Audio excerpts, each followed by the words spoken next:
Welcome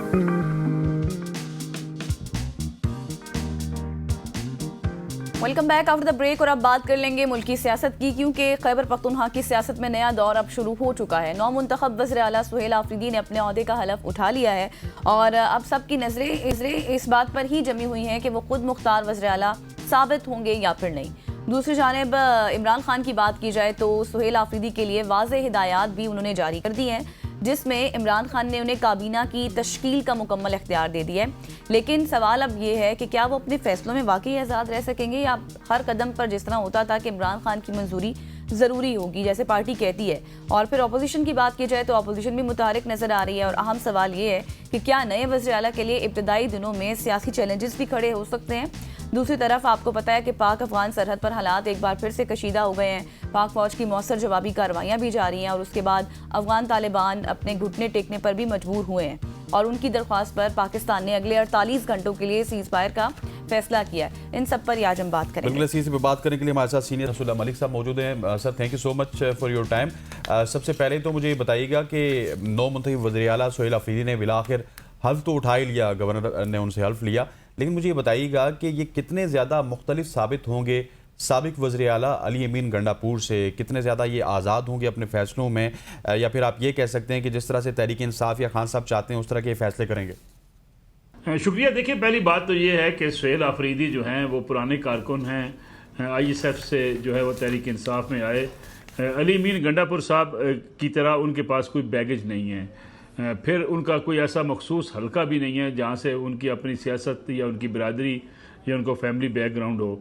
इस लिहाज से तो पार्टी कारकुनों के लिए बड़े जो है वो इम्पॉर्टेंट होंगे, क्योंकि पार्टी कारकुनों के साथ उनका रब्ता या उनसे मेल जोल या उनके साथ उनके ताल्लुकात जो हैं वो बड़े मिसाली रहे हैं और एक जोशीले और एक मुतहरक और एक एहतजाजी सियासत करने वाले लीडर के तौर पे पाकिस्तान तहरीक इंसाफ उन्हें जानती है।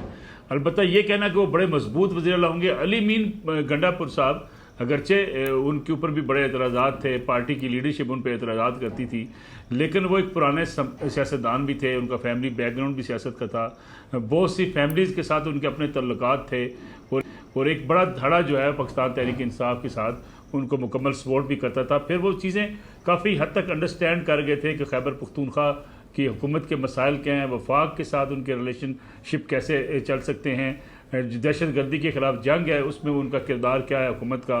तो मैं समझता हूँ कि सुहेल आफरीदी के लिए बड़ा चैलेंज है।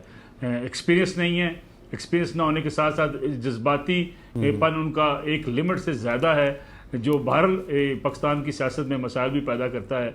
दूसरी तरफ अगर देखा जाए तो उनके ऊपर दबाव भी होगा उन लोगों का जो अली अमीन गंडापुर साहब को हटाना चाहते थे, और हटाने के बाद वो अब समझते हैं कि नए वज़ीर आला जो है वो अब उनके ग्रुप के हैं, उनके धड़े के हैं, तो उनको उनकी ज़्यादा बात सुननी चाहिए। KPK में देखा जाए तो बड़ी कम्प्लेक्स किस्म की पॉलिटिक्स होती है, इसलिए सुहेल आफरीदी के लिए चैलेंज बहुत बड़ा है।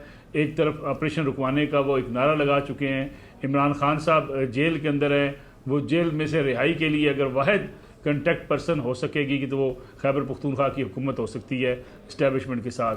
तो मैं समझता हूँ कि अली अमीन गंडापुर के मुकाबले में इनके लिए मुश्किलात ज़्यादा हैं, इनके लिए जद्दोजहद इनको ज़्यादा करनी पड़ेगी। ठीक है सर, जिस तरह से आपने बताया कि अभी इन पर दबाव भी है, चैलेंजेस भी हैं, फ्रेश भी हैं, ये तमाम तर बातें ठीक हैं। फिर इमरान खान साहब ने उनको ये भी कह दिया, खास हिदायत हैं, काबीना भी वो खुद तश्कील दे देंगे, लेकिन इसके बावजूद मेरा आपसे सवाल यही है कि वो अपने फैसलों में आज़ाद होंगे, क्योंकि हमेशा से पार्टी यही कहती है जो भी बात करनी होती है खान साहब की मंजूरी होगी तो होगा।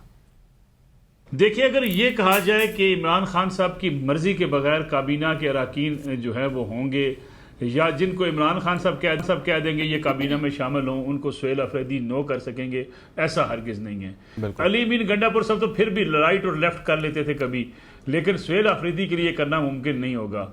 सुहेल आफरीदी वही बात करेंगे, वही कुछ करेंगे जो इमरान खान साहब का पैगाम उन तक पहुंचेगा, बल्कि सुहेल आफरीदी के लिए मसाइल थोड़े से ज़्यादा होंगे।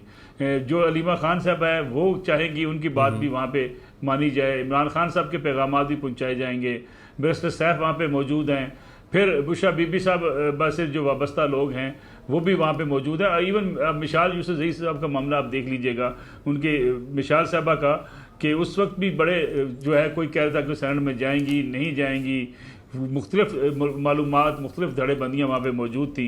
लेकिन मैं समझता हूँ कि मजमूई तौर पर सुहेल आफरीदी जो है वो इमरान खान साहब के और पार्टी के अहकामात मानने के हवाले से कमज़ोर वज़ीर आला होंगे। उनकी अपनी जो है वो चॉइसेस कम होंगी। जो पार्टी की तरफ से उनके ऊपर दबाव आएगा उस दबाव को वो नेगेट नहीं कर सकेंगे। और पहले भी इमरान खान साहब तो ये समझते हैं कि पार्टी ने अगर बजट भी वहाँ मंजूर ठीक हो गया। करना अच्छा है, मलिक साहब मुझे ये भी बताइए जो मंजूरी अपोजिशन है केपी में वो सोहेल अफरीदी को किस तरह से देख रही है और क्या उनको स्टार्ट के दिनों में ही वो चैलेंजेस देना स्टार्ट कर देंगे या उनको वक्त मिलेगा? देखें, अददी लिहाज से तो अपोजिशन की तादाद हुकूमती जमात के मुकाबले में बड़ी कम है, लेकिन वहाँ एक भरपूर अपोजिशन मौजूद है। नए वज़ीर आला के लिए भी एक बड़ा चैलेंज होगा क्योंकि अपोजिशन वहाँ की वोकल भी बड़ी है और वहाँ पे तनकीद भी बड़ी करती है। और ये पाकिस्तान तहरीक इंसाफ के लिए ये एक मुश्किल काम ये है कि कायदे ईवान का काम बहरहाल या स्पीकर का काम सबको साथ लेकर चलना होता है, लेकिन वहाँ पे शायद इतनी तफरीक पैदा हो चुकी है जिसकी वजह से ये मामलात बिगड़ सकते हैं कि अपोजिशन की तरफ से जो तनकीद होगी या हुकूमत की तरफ से जो अपोजिशन के ख़िलाफ़ इक़दाम होंगे उस पर क्लैश की सूरत हाल रह सकती है। सोहेल अफरीदी के लिए भी ये मुश्किल मरला होगा। कारकुनों का दबाव होगा कि अपोजिशन को खींच के रखें, और अपोजिशन के साथ खैबर पख्तूनख्वा में लड़ना भी इतना आसान नहीं है। वहाँ एक टोटल पॉलिटिकल सिस्टम डिफरेंट किस्म का सिस्टम है जो हमारे यहाँ बाकी सूबों में नहीं है। इसलिए ये आपको असम्बली के अंदर आपको लगेगा कि कुछ अगली जो चंद इजलास होंगे वहाँ पे एक टफ टाइम अपोजिशन भी देगी और हुकूमत के बेंचों की तरफ से भी ये टफ टाइम मिल सकता है। सर मुझे ये भी जैसे अब थोड़ा सा आगे बढ़ते हैं। अब हमने देखा कि पाक फौज की जिस तरह से मुंह तोड़ जवाबी कार्रवाई थी उसके बाद अफगान तालिबान घुटने टेकने पर मजबूर भी हो गए हैं। 48 घंटों का टाइम भी है, लेकिन साथ ही साथ ये भी बताएगा कि अब क्या हम ये समझें कि ये वाकया पाकिस्तान की नई जीरो टॉलरेंस सिक्योरिटी पॉलिसी का आगाज है? साथ ही ये भी एड्रेस कर दीजिएगा कि इस सीज फायर के दौरान कोई मुज़ाकराती अमल भी हो रहा है? देखिए, मेरे ख्याल में इस वक्त अफगानिस्तान की तालिबान जो हुकूमत है उसको दबाव का सामना है, और दबाव का सामना ये है कि रशिया भी उनके हवाले से और चीन भी ये बात कह रहा है कि जो मास्को मुज़ाकरात थे उसमें ये बातें तय पाई थी कि अफगानिस्तान की सरजमीन जो है वो इस्तेमाल नहीं की जाएगी पाकिस्तान के ख़िलाफ़, और वहाँ पे जो मुख्तलिफ ग्रुप्स हैं उनको अपने अपने नहीं दिया जाएगा। तो गोया अफगान तालिबान जो है उनकी हुकूमत दबाव का शिकार है। पाकिस्तान ने तो शायद उनको बता दिया कि अगर हमारी सरहदों पे आपने खिलाफ वर्जी करने की कोशिश की तो उसका जवाब आपको बड़ा सख्त मिलेगा, और पाकिस्तान ने ये जवाब दे भी दिया। फिर अफगानिस्तान को ये बात समझनी होगी कि अफगानिस्तान ने अगर माजी में भी कुछ उस रीजन के अंदर आलमी कुव्वतों के साथ जो लड़ाई लड़ी है, वो एक बार्डर जो पाकिस्तान का बार्डर था वो बड़ा महफूज बार्डर उनके लिए था, मुकम्मल सपोर्ट थी पाकिस्तान की, उसके बगैर अफगानिस्तान के लिए बड़ा मुश्किल था। तो मेरे ख्याल में ये सेंस प्रिवेल कर सकता है, ये लोग जो है वो सऊदी अरब कतर भी किरदार अदा कर सकता है, लेकिन ये जंग बंदी जो है ये इसकी दरख्वास्त अफगान हुकूमत की तरफ से की जा रही है और वो चाहते हैं कि जंग बंदी हो।